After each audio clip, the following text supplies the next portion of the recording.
नमस्कार मैत्रिणींनो, कशा आहात?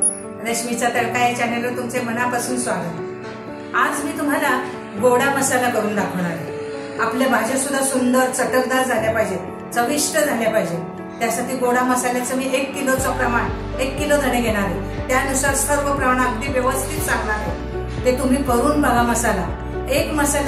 मसाला केलेला 1 चमचा टाकायचा आणि लाल तिखट। इतका सुंदर मसाला होतो, खिचडी सुद्धा सुंदर होती। चला मग आता काळा मसाला करायला जाऊया।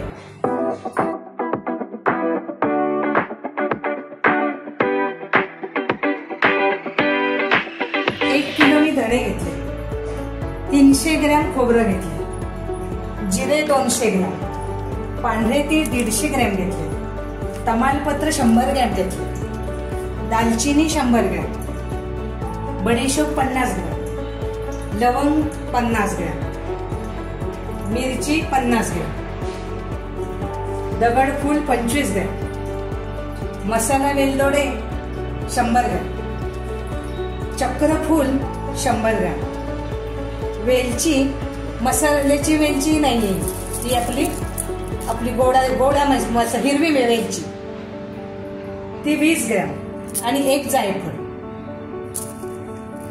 जावित्री 60 ग्रॅम, मोहरी 50 ग्रॅम, मिरे 100 ग्रॅम। आणि काय झालं, हळकुंड मी घेतली नाही, कारण मी घरी मसाला करणार, मिक्सर मध्ये करणार, मग हळकुंड कशाला घ्यायची होती घरात, पण हळदच घेते म्हणजे मिक्सर पण बिघडणार नाही, म्हणून हळद 50 ग्रॅम, नाकेश्वर 30 ग्रॅम, खसखस 30 ग्रॅम, हिंग 30 ग्रॅम आणि मेथी 20 ग्रॅम।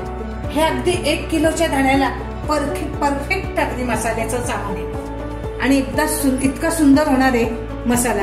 आता आपण मसाला सर्व अगदी खरपूस भाजून घेऊ।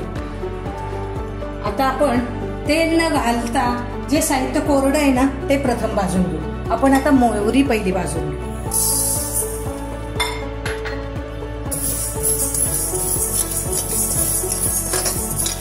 मसाला असा ना खरपूस भाजला ना की वर्षभर काय, तुम्ही वर्ष 1.5 वर्ष अगदी छान राहणार, काही होणार नाही।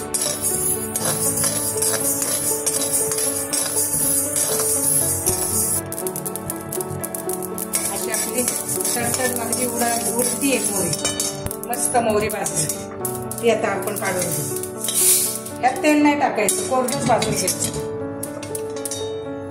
आता आपण बडीशोप भाजून घेऊ। बडीशोप टाकाच, पचनक्रियेला चांगली असते।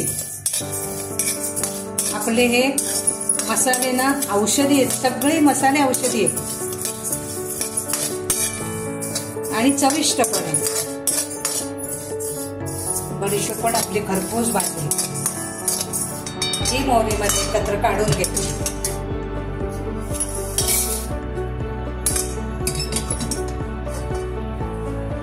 आता आपण पांढरे तीळ भाजून घेऊ।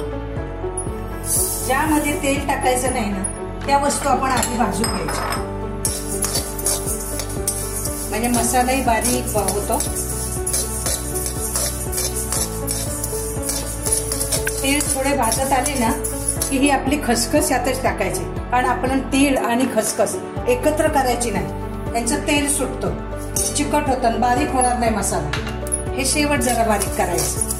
ज्या गोष्टी आधी बारीक करायच्या त्या घ्यायच्या, तेलकट नाही ते। आपले आता पांढरे तीळ आणि खसखस खरपूस भाजून झाली, ही वेगळी काढायची, कारण ही चालता येत नाही म्हणून वेगळं काढायची।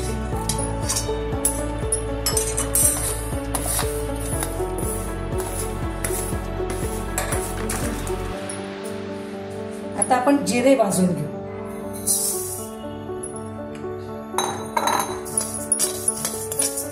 गॅस अगदी बारीक करून मंदागी भाजताना अजिबात गडबड करायची नाही, कुठली वस्तू करपून द्यायची नाही। जेवढं तुम्ही मंदागी भाजाल आणि खरपूस भाजाल तर आतून सुद्धा तो पदार्थ भाजला जातो, नाही तो उगाच गॅस मोठा गडबड असाला भाजताना अजिबात गडबड नाही। आपले आता जिरे भाजून निघाले, ते बडीशोप, मोहरी ह्यामध्ये टाकून द्यायची.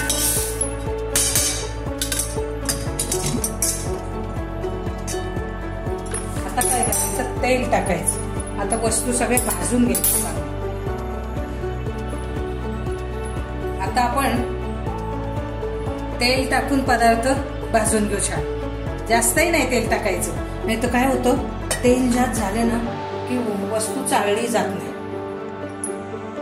तेल पण कमी प्रमाणात, पण तेलातही भाजायचं म्हणजे वास सुंदर येतो.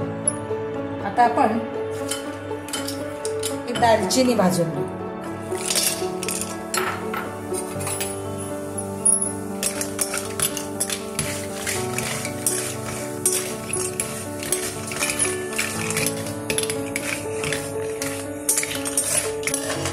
आता दालचिनी भाजून झाली.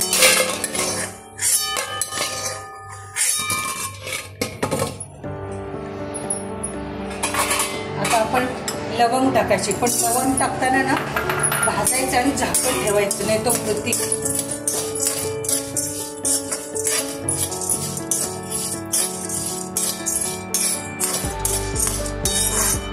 खरपूस भाजून घ्यायचं असतं.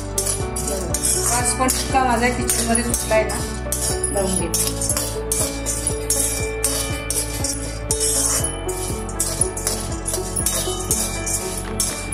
त्याबरोबरच मी मिरे टाकणार आहे.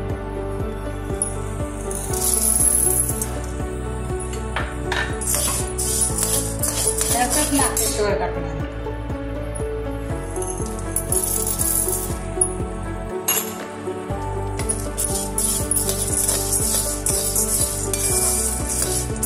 म्हणजे मी साधारण 1 ते 1.5 चमच्यामध्ये 3 वस्तू भाजून घेतली. इतकं तेल मी कमी प्रमाणात वापरते. तेल जास्त वापरायचं नाही.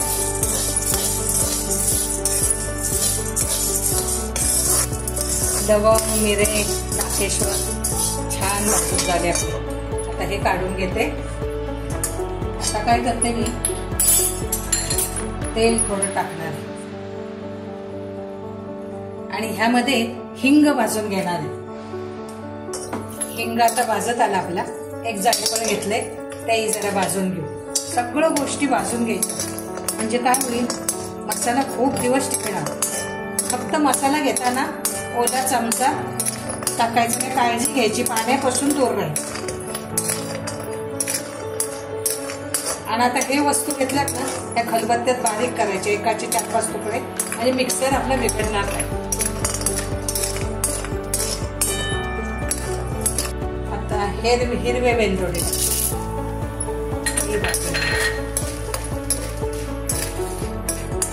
सगळे आपले असे 22 पदार्थ झाले. सगळा मसाला घेतला व्यवस्थित आणि 1 किलोच्या प्रमाणात सगळं अगदी करेक्ट.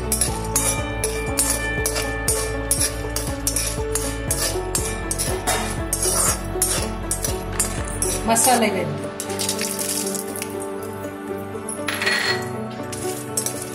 हे चांगले भाजून घ्यायचे. मसाला वेलदोडीची अर्धी साधं काढली तरी चालणार. आणि याची चक्कर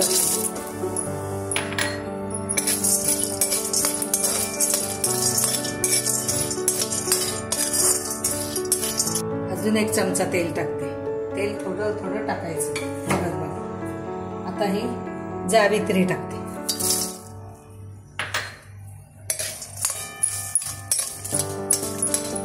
दगडफूल,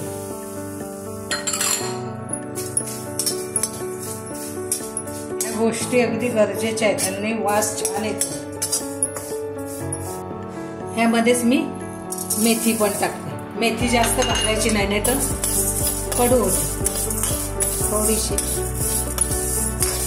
तमालपत्र भाजणार, पण तमालपत्र आपल्याला असं भाजता येणार नाही, म्हणून आपण ना बारीक करायचं कातरी, म्हणजे ते पण खरपूस भाजलं जातो, वास छान येतो. आता मी थोडंसं तेल टाकते.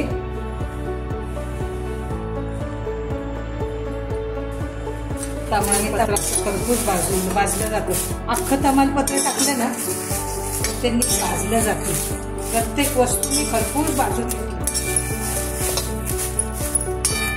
थोडं तेल टाकून आपण मिरची भाजून घ्या. मिरची उगाच चवीला घ्यायची, नाही घेतली तरी चालती, कारण गोड्या मसाल्यामध्ये मिरची नसते. आता आपण धणे भाजून घेऊ चांगले.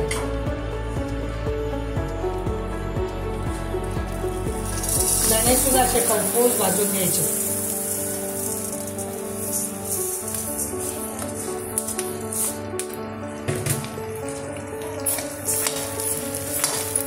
गॅस बारीकच ठेवायचा, धणे भाजायला सुद्धा सुंदर.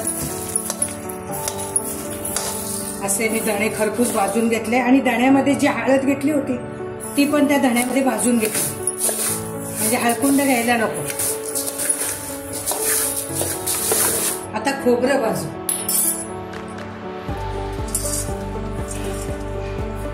खोबरं खरपूस भाजायचं. गॅस बंद. मला अगदी भाजायलाच आता 45 मिनिटं लागली याला, अजून खोबऱ्याला, म्हणजे 1 तास धराच. पूर्ण मंदागी गॅस आहे ना, त्यामुळे 1 तास.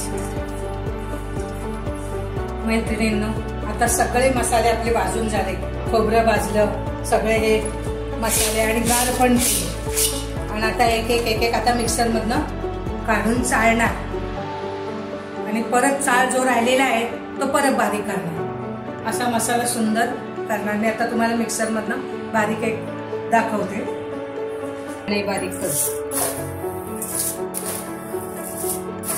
हे चाळणीने चाळून घ्यायचं. चाळे ना हे बारके भांड्यात परत बारीक करून घ्यायचं. खरपूस भाजले ना मी इतकं चांगलं बारीक होते.